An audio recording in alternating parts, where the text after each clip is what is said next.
Hello everyone, welcome to my channel. You are watching English Study.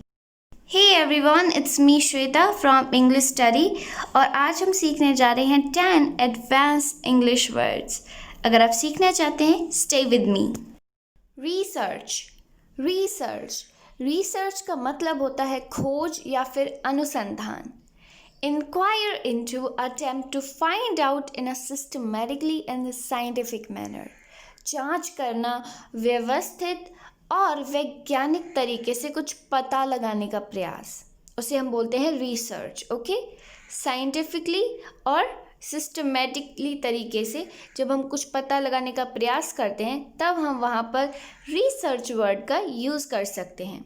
अभी हम देखते हैं कुछ एग्जाम्पल्स.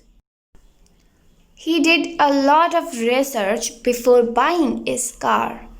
उसने अपनी कार खरीदने से पहले काफ़ी खोजबीन की, यानी खोज की. The benefits from pure research are often indirect. शुद्ध अनुसंधान से लाभ अक्सर अप्रत्यक्ष होते हैं. Research on animals has led to some important medical advances. जानवरों पर खोज के कारण या शोध के कारण कुछ महत्वपूर्ण चिकित्सा प्रगति हुई है. तो हमने यहाँ पर कार खरीदने से पहले रिसर्च का यूज़ किया है. वहाँ पर हमने सिस्टमैटिकली तरीके से खोज की, जानवरों पर खोज हुई, साइंटिफिक मैनर से हुई. तो इस तरह हम रिसर्च का यूज़ करेंगे. Next word, investigation. इन्वेस्टिगेशन इसका मतलब होता है जांच. The work of inquiring into something thoroughly and systematically. किसी चीज़ की अच्छी तरह से और व्यवस्थित रूप से जांच करने का कार्य. ओके, तो जब भी हम बोलते हैं कि वो जांच पड़ताल हो रही है तो वहाँ पर हम इन्वेस्टिगेशन का यूज़ करते हैं. आई एम श्योर आपने भी सुना होगा जब कोई पुलिस केस की बात आती है कि पुलिस वहाँ पे जांच पड़ताल कर रही है, यानी वह इन्वेस्टिगेशन कर रही है. For example, truth never fears investigation. सत्य कभी जांच से नहीं डरता है. These documents are largely irrelevant to the present investigation. ये दस्तावेज वर्तमान जांच के लिए काफ़ी हद तक अप्रासंगिक हैं. The police carried out a thorough investigation. Police ने गहन छानबीन की. इस तरह हम यूज़ करेंगे इन्वेस्टिगेशन का, जिसका अर्थ होता है जांच करना, छानबीन करना, पड़ताल करना, पूछताछ करना. प्रोब का अर्थ होता है जांच करना. क्वेश्चन और एग्जामिन थोरोली एंड क्लोजली. अच्छी तरीके से और बारीकी से जांच करना, प्रश्न करना. ठीक है, यहाँ पर हम कोई साइंटिफिक मैनर से जांच नहीं करते, ना ही कुछ सिस्टमेटिकली मैनर से करते हैं. यहाँ पर हम प्रश्न करते हैं, बारीकी से जांच करते हैं. वहाँ पर हम प्रोब का यूज़ करते हैं. For examples, he didn't like the police probing him about his past. उसे अपने अतीत के बारे में जांच कर रही पुलिस पसंद नहीं थी. ठीक है, तो प्रोबिंग मतलब जांच पड़ताल कर रही थी, पूछताछ कर रही थी. Second, the doctor probed the wound with his finger. Doctor ने अपनी उंगली से घाव की जांच की. Searchers probed the mud with long sticks. खोजकर्ताओं ने लंबे डंडे से मिट्टी की जांच की. Overwhelming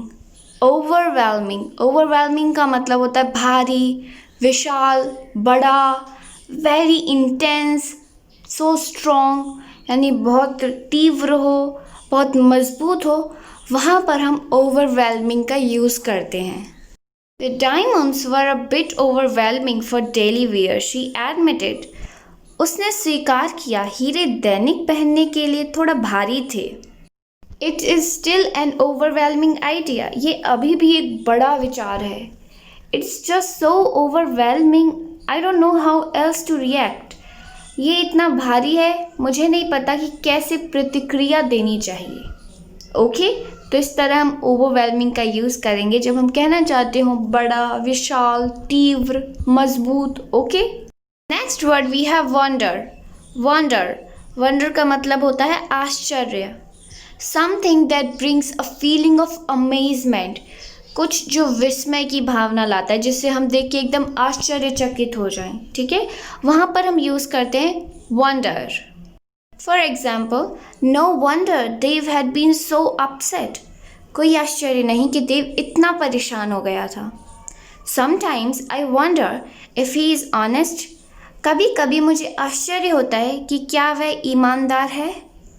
I wonder at your courage in asking him directly. उसे सीधे पूछने में आपके साहस पर मुझे आश्चर्य है। ओके, तो वंडर यानी आश्चर्य। मार्वल, मार्वल का अर्थ होता है चमत्कार। Be amazed eight, express astonishment and surprise about something. चकित होना, विस्मय व्यक्त करना और किसी चीज़ के बारे में आश्चर्य होना, वहाँ पर हम मार्वल का यूज़ करते हैं। We pause to see marvel view. हम चमत्कारिक दृश्य देखने के लिए रुके।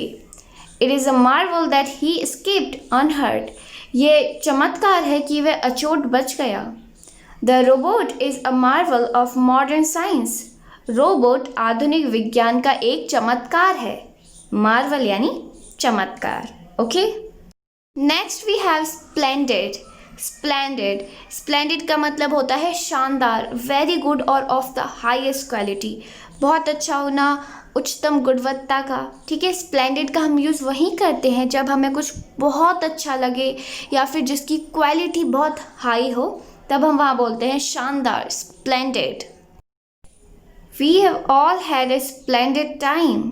हम सब का एक शानदार समय रहा। He lives in a splendid isolation. वह शानदार अलगाव में रहता है।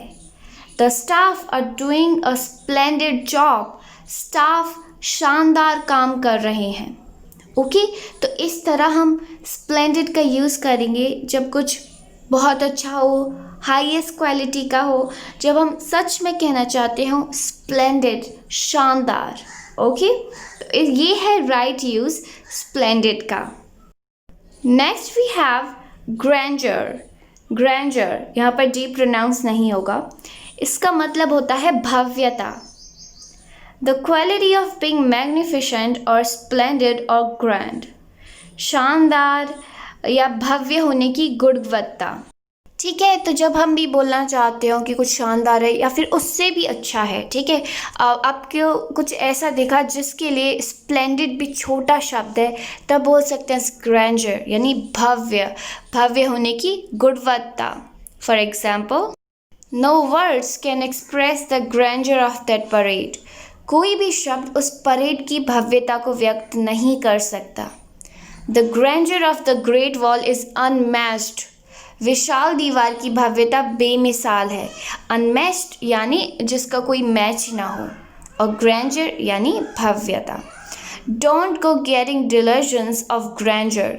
भव्यता के भ्रम में मत जाओ। डिलर्जन्स यानी भ्रम, तो भव्यता के भ्रम में मत जाओ कि आप सब कुछ भूल ही जाओ। Okay, next word we have magnificent. Magnificent, magnificent का अर्थ होता है शानदार, आउटस्टैंडिंग, कैरेक्टराइज्ड बाय ग्रैंडर, उत्कृष्ट, भव्यता की विशेषता। हम यहाँ पर ये भी बोल सकते हैं कैरेक्टराइज्ड बाय ग्रैंडर। ओके, ये होता है मैग्निफिसेंट का अर्थ, और इसका हिंदी में मीनिंग होता है शानदार। The magnificent reception room was crowded. भव्य स्वागत कक्ष में भीड़ लगी रही, या फिर आप ये भी बोल सकते हैं शानदार स्वागत कक्ष में भीड़ लगी रही। She sat up and glanced around at the magnificent scenery. वह बैठी और इधर उधर के शानदार दृश्यों में नज़र गड़ाए रही। तो इस तरह हम यूज़ करेंगे मैग्निफिसेंट का, जिसका अर्थ होता है भव्य, शानदार। Then we have splendour. Splendour, splendour का मतलब होता है महिमा, a quality that outshine the usual. एक गुणवत्ता जो सामान्य रूप को मात दे, ठीक है। महिमा जिसे हम बोलते हैं, जो ऐसी गुणवत्ता हो, ऐसी शाइन हो, ऐसी महिमा हो जो एक जो सामान्य रूप होता है उसे मात दे दे, वहाँ पर हम यूज़ करते हैं स्प्लेंडर का। The brightness from the lamps adds splendor and grandeur to the whole show. दियों से चमक ने पूरे शो में महिमा और भव्यता बढ़ा दी।